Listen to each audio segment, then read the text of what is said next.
Vad har vi? Ett tillfall av Bieber fever.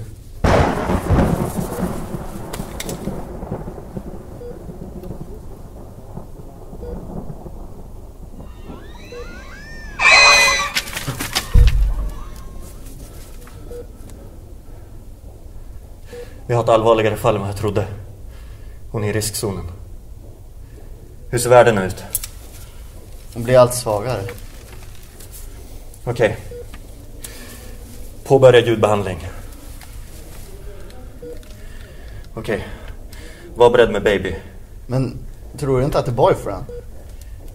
Nej. Definitivt en baby. Men jag tror ju att... Mikael, lyssna på mig. Jag behandlar tusentals med Bieber fever. 3, 2, 1.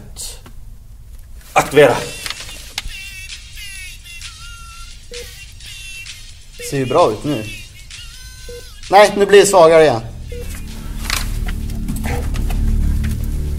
Inleder luktbehandling.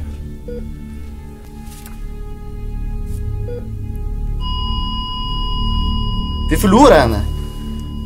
Nej. Inleder synbehandling.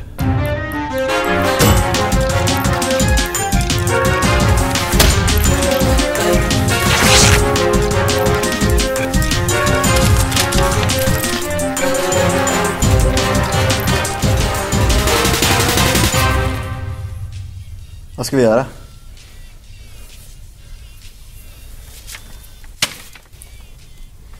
Bara en person kan rädda henne nu.